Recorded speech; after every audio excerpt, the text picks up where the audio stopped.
लेकिन बात है कबीर की, बात है बुद्ध की, इसलिए मैं थोड़ा सा कटु हो रहा हूं क्योंकि दोनों ही बड़े कटु रहे हैं। बुद्ध ने भी कोई मुलायजा नहीं किया, किसी भी तरह से आदमी को नहीं बख्शा। बुद्ध के पास उसका शिष्य पहुंचता है, कहता है बताइए अहिंसा कहां तक चलेगी, हिंसा कहां हो सकती है। बुद्ध ने कहा यदि तू बाहर निकलता है, कोई तुझे गाली देता है तो फूल समझ लेना, कोई तुझे थप्पड़ मारता है तो तोहफा समझ लेना, कोई तेरी हत्या कर लेता है तो मुक्ति समझ लेना, आशीर्वाद समझ लेना, लेकिन सत्य के मार्ग पर यदि बुद्ध भी तुझे अपने सामने खड़ा मिल जाए तो उसकी गर्दन तलवार से काट देना।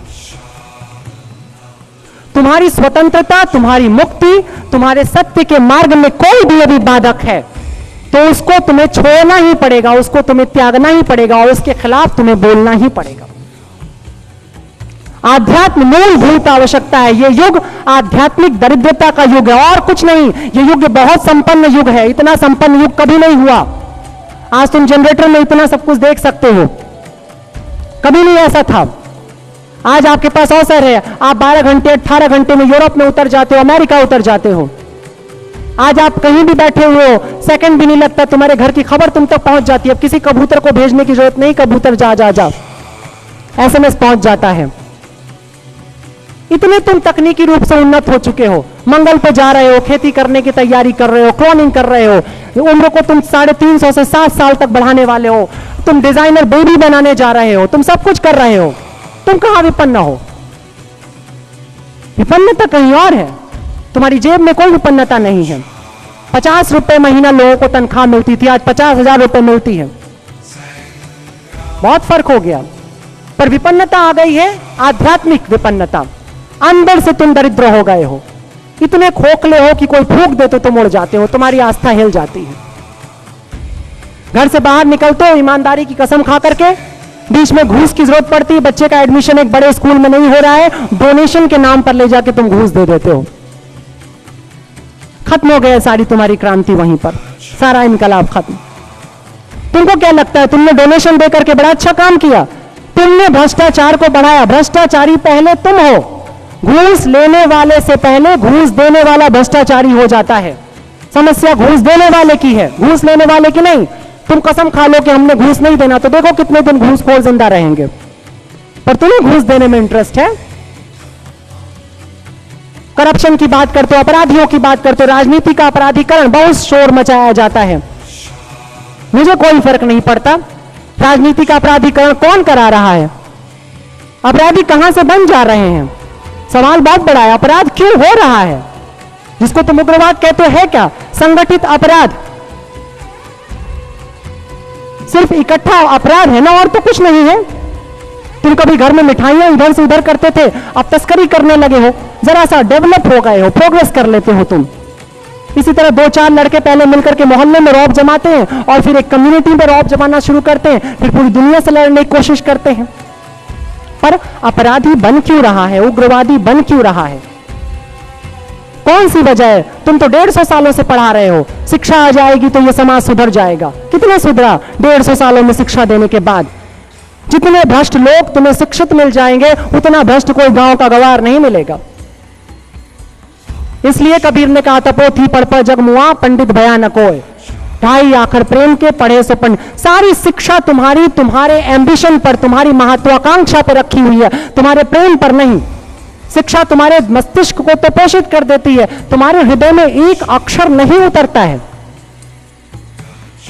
आध्यात्म का सिर्फ एक काम है, तुमको मस्तिष्क से नीचे हृदय पर लाना और हृदय से नीचे तुम्हारी चेतना पर ले जाना, और फिर चेतना के पार क्या है वो तुम खुद जान लोगे।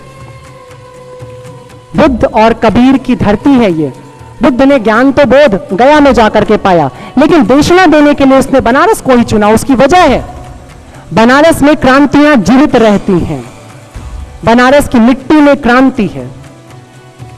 मैं पूरे संसार से घूमते हुए लोगों से मिलता हूं, और जब वो बनारस आते हैं तो कहते हैं ना मालूम क्या है, जब यहां पर पैर रखते हैं तो ऐसा लगता है स्वतंत्र होना चाहिए। यदि बनारस सचमुच अपने रूप में, अपने बनारसीपन में, अपने वही काशिका के स्वरूप में लौट आए जिसमें ये कभी था, तो यही देश संसार, यही छोटा सा हिस्सा भारत देश का पूरे संसार को प्रकाशित कर सकता है। काशिका का एक और भी नाम रहा है प्रकाशिका, जो प्रकाशित करती है। तो यहां पर यह कार्यक्रम करने का उद्देश्य और आपसे इतनी सारी बातें करने का मकसद सिर्फ इतना ही था कि आप में से जो भी, जहां भी, जिनसे भी मिले, उसके भीतर कहीं ना कहीं आध्यात्म की क्रांति का एक बीज डालें, कहीं ना कहीं उसे तैयार करें, उसे कहें कि मस्तिष्क की सोड़ा नीचे आए, वो हृदय से भी सोचना शुरू करे, ये भी देखना शुरू करे कि उसके आसपास क्या है।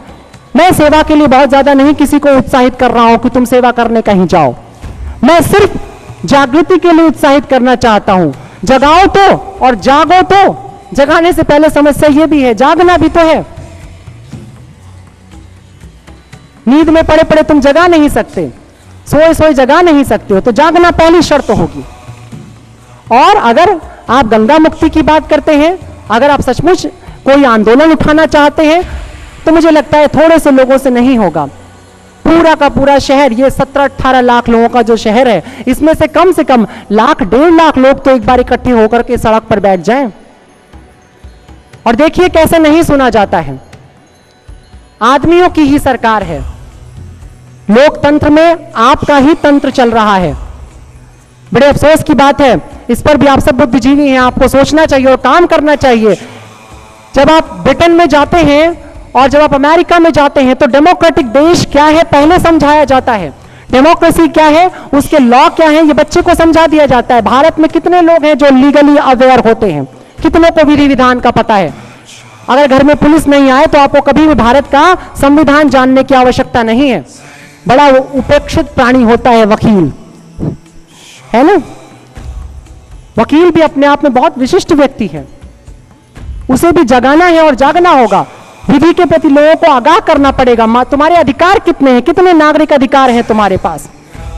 आधा भ्रष्टाचार तो इसलिए क्योंकि तुमको पता ही नहीं है कि तुम्हारे पास अधिकार कितने हैं, इसलिए कोई भी तुम्हें ठग लेता है। तो जागृति बहुत आवश्यक है। जागो और जगाओ, इसके अतिरिक्त और कोई कार्य तुम्हें अगले 100 सालों तक नहीं करना है। यदि तुम सचमुच मानवता को इस संसार में उपस्थित रखना चाहते हो, अन्यथा भूल जाओ, मेरी और तुम्हारी अपनी लड़ाई हमें 25-30 सालों के अंदर खा जाएगी। कयामत के लिए अब किसी अल्लाह को जहमत नहीं उठानी पड़ेगी, हम सब ही जमीन पे इतनी आग लगा देंगे कि कोई नहीं बचेगा। तो आज बुद्ध और कबीर को लेकर के इतना कहने का मकसद सिर्फ इतना है, बुद्ध और कबीर को एक दिन पैदा होने वाले और एक दिन मरने वाले लोग नहीं होते। ये हमारी चेतना में शामिल हो जाने वाली चेतना होती है। कबीर है हमारे अंदर कहीं ना कहीं अभी भी, बुद्ध है, वरना इतने लोग नहीं होते। और जितने हैं वो तो इंफॉर्मेशन जितनों को है, और भी तमाम लोग पड़े हैं।